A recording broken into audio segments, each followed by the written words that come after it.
ना सत्य, ना दया, ना दान, ना तप। सत्यम नास्ति तपः शौचम। शौचम मतलब पवित्रता, शुद्धि। अपवित्रः पवित्रो वा सर्वावस्थां गतोपि वा। अंदर की शुद्धि और बाहर की शुद्धि, दोनों शुद्धि बिगड़ गई इस कलयुग में। अच्छा बताओ, आप लोग लघु शंका जाते हैं तो लघु शंका जाने के बाद शुद्धि होने के लिए क्या क्या करते हैं? सब लोग बताओ, लघु शंका जाने के बाद आप शुद्धि करने के लिए शरीर की क्या क्या करते हैं? क्या करते हैं? हाथ धुलते हैं और बस। सुनो, लघु शंका जाने के बाद 4 कुल्ला करना चाहिए, पांव धुलना चाहिए, हाथ धुलना चाहिए, तब जाके लघु शंका की शुद्धि होती है। इसके बाद और शौच करने के बाद जो कपड़े पहनकर शौच करने गए हैं वो कपड़े या तो कम कपड़े पहनकर जाओ, या जो पहनकर गए हैं वो गीले करने चाहिए। और पूरा स्नान कर चुके हो, सर्दियों का मौसम है तो आप आधा स्नान कर सकते हैं, नाभि से अर्ध स्नान, है ना। ये स्नान करिए, अपना यज्ञोपवीत पहने हैं तो उसे गीला करिए, तब जाके आप शौच के बाद शुद्ध होंगे।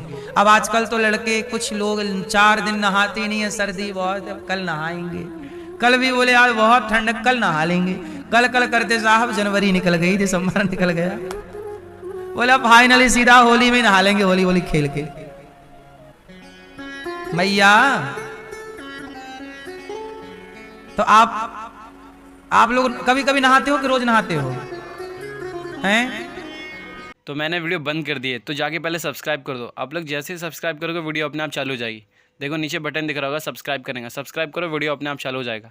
सिर्फ दिख रहा होगा, आवाज़ नहीं आएगी। तो जब तक आप लोग सब्सक्राइब नहीं करोगे तब तक आवाज़ नहीं आएगी। देखो सबके फ़ोन में चालू हो गया, जो सब्सक्राइब करा उसके फ़ोन में चालू हो जा रहा है। सब्सक्राइब करो, चालू हो जाएगा। सब्सक्राइब 2 दिन में एक बार मैया है। मैया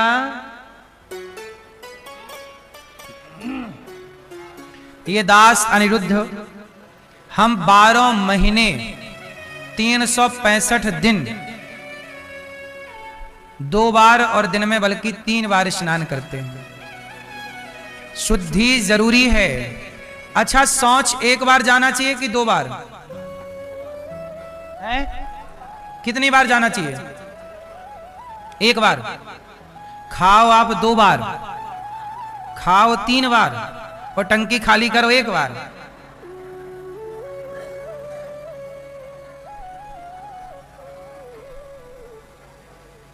भाई टंकी में आपके मल भरा ही तो है, तो भर के काहे घूमना है?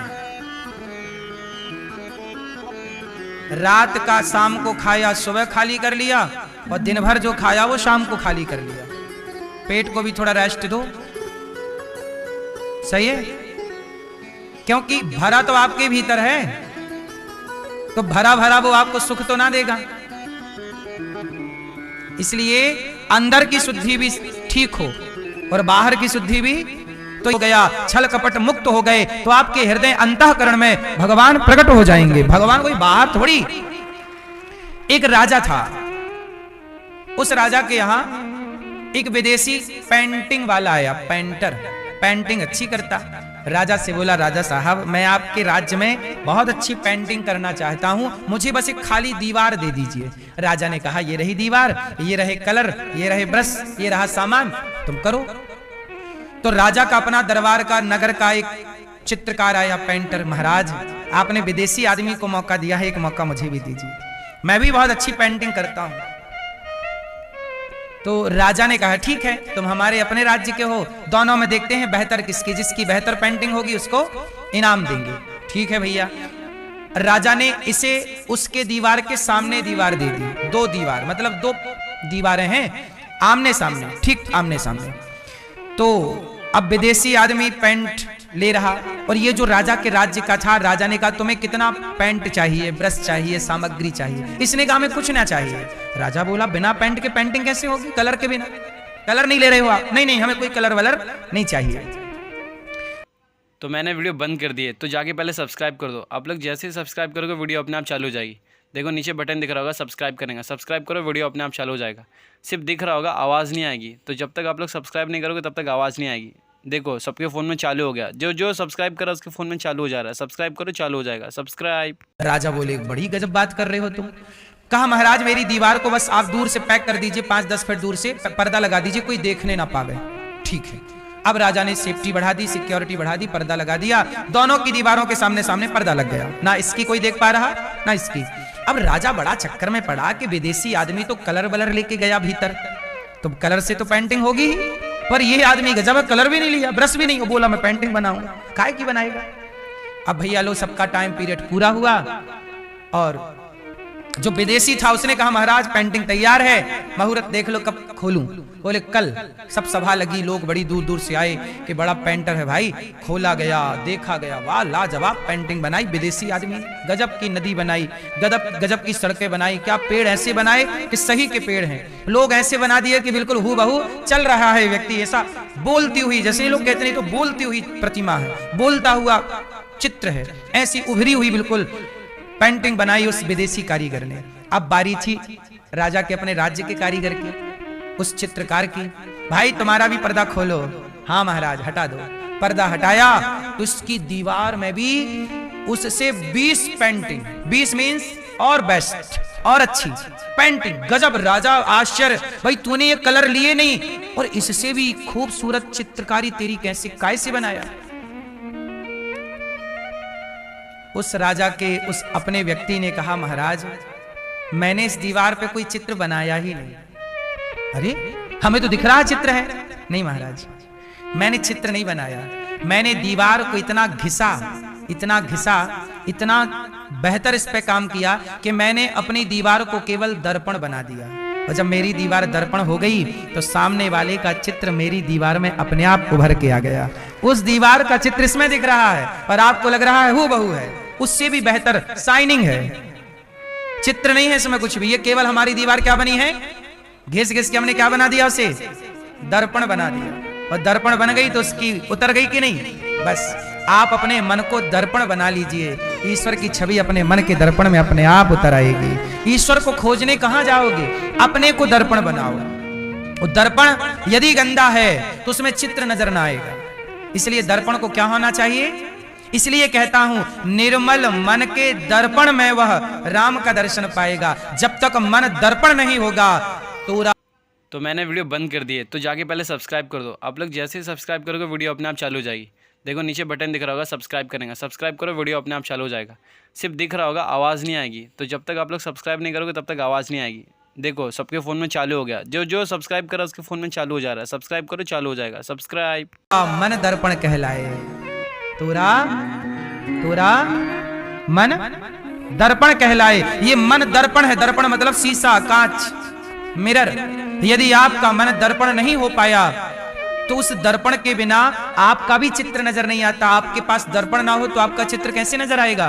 तो जब तक मन दर्पण नहीं बनेगा तो ईश्वर का चित्र कैसे नजर आएगा? ईश्वर को देखना है तो अपने मन पर काम कीजिए, दर्पण की तरह पवित्र कीजिए, निर्मल कीजिए। सारे छल, बुराई, निंदा, चुगली से हटा दीजिए अपने आप को। निर्मलता, निर्मल मन जन सो महि पावा। और ये मन निर्मल हो जाए, जिनका मन निर्मल हुआ वो सब भगवान को प्राप्त कर गए, जीते जी भी और बाद में भी। मोक्ष मरने के बाद का विषय नहीं है। मैं फिर आपको एक निवेदन कर दूं, लोग कहते हैं ना मरने के बाद मोक्ष मिलेगा ना, मैं आपसे कहता हूं कि जीते जी मोक्ष पा लिया जाए। जो व्यक्ति जीते जी चित्त को भगवान में लगाया, जीते जी आप किसी चींटी का दिल नहीं दुखा रहे हैं, जीते जी सबका भला सोच रहे हैं, तो आपका जीते जी ही तो ये मोक्ष हो गया ना। और जिसने जीते जी, मोक्ष का मतलब क्या है, मुक्ति का मतलब क्या है? जिसने अपने मन को निंदा से मुक्त कर लिया, चुगली से मुक्त कर लिया, छल कपट से जिसने अपने मन को मुक्त कर लिया, वही ना मुक्ति है। और जो जीते जी यहाँ मुक्ति पालेगा बुराई से, तो उसकी मुक्ति वहां निश्चित हो गई। यही मुक्त तो तुम्हारा मन हुआ नहीं, छल कपट से मुक्त हो ना पाए, तो वहां कौन सी मुक्ति ढूंढने गए हो?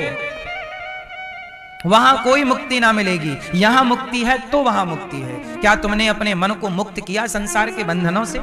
नहीं किया तो वहां ना मुक्ति पाना, वहां ना मुक्ति ढूंढना, वहां कोई मुक्ति नहीं है। यही मुक्ति है, यही मुक्त कर लो मन को। सब मीराबाई ने मुक्त कर लिया, मीराबाई के पति भोजराज मर गए, लोग बोले रो ले मीरा, तेरा पति मर गया। मीराबाई बोली क्यों रोऊं, मेरा पति ऐसा है मर ही नहीं सकता। बोले देख तेरे पति की मृत्यु हो गई, ये लाश पड़ी है। मीराबाई बोली नहीं, ऐसे वर को क्या बरूं जो जन्मे और मर जाए, बरिए वर गोपाल को मेरो चुन रो अमर कर जाए। मेरे वर तो भगवान है, वो मर नहीं सकते, तुम्हारी हिम्मत है तो मार के दिखाओ। तो जब वो मर नहीं सकते तो मैं विधवा थोड़ी हूं। अब बताओ मीरा जीते जी मुक्त हो गई कि नहीं संसार के हर बंधन से? बोलो, सबसे मुक्त है। कोई जिए कोई मरे उसे कोई मतलब नहीं, वो डूब गई ईश्वर में। जहर दिया राणा ने, पी लिया, कोई बात नहीं। मौत आएगी तो मर भी लेंगे। तुम्हारे प्रहलाद, क्या हिरण्यकश्यपु के मारने से प्रहलाद मरे? जब बचाने वाले भगवान हो तो आपके मारने से कोई ना मरेगा। और जब मौत आ ही जाएगी तो आदमी फिर खड़े खड़े मर जाता है, बैठे बैठे मर जाता है। बोलो हाँ। तो मीरा को जहर पिला दिया राणा ने, पर बाल भी बांका ना हुआ। क्या है ये मुक्ति तो है ना मेरी माँ। अपने को मुक्त कर लिया सबसे, यही मुक्ति है। अब बताओ मीराबाई को वहां मुक्ति के लिए लाइन में लगना पड़ेगा कि भैया मुक्ति दे दो? नहीं, वो यहीं से गई मुक्त होकर। तुलसीदास जी यहीं से गए, सूरदास जी, रैदास जी, रसखान, सक्कोबाई सब यहीं से मुक्त होकर के गए। आपसे यही मेरी प्रार्थना है कि मरने से पहले बंधनों से मुक्त हो जाइएगा। इसलिए हमारे यहाँ 4 आश्रम हैं, ब्रह्मचर्य, गृहस्थ, वानप्रस्थ, संन्यास। 50 साल तक बढ़िया बिंदास गृहस्थ में रहिए, बेटा बेटी का ब्याह करके, और धीरे धीरे अब मुक्ति की ओर चलिए। बेटे से मन हटा लो, अब बेटी से मन हटा लो, अब जगत से मन हटा लो, पूरा समर्पण भगवान में कर लो, यही मुक्ति है। अभी भी आपका मन एक बूढ़े। अगर आप लोग को हमारी वीडियो अच्छी लगी तो लाइक कर देना और सब्सक्राइब करके ही जाना यार। और ऐसी वीडियो देखने के लिए सब्सक्राइब कर दो, ताकि कोई भी नई ऐसी वीडियो आए तो सबसे पहले आपके पास आए। तो सब्सक्राइब। अबे तू पैसे के दम पे दे रही है, नहीं देख ए तेरी नहीं मारी दे माची जोड़ी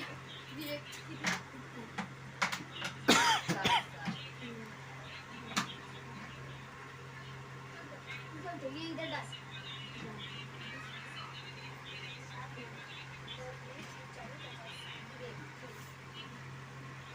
तुम्हारी अम्मी की कसम मार।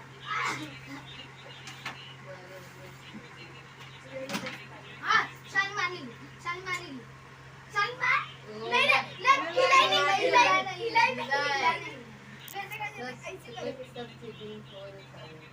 अभी बात हो गया चीटिंग खोर।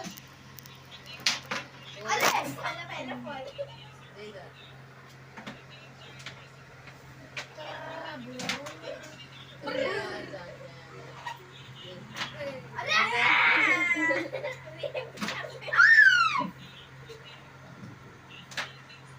कितना आया? 40 कितना का मैच? अरे यार 20 आ गया ना।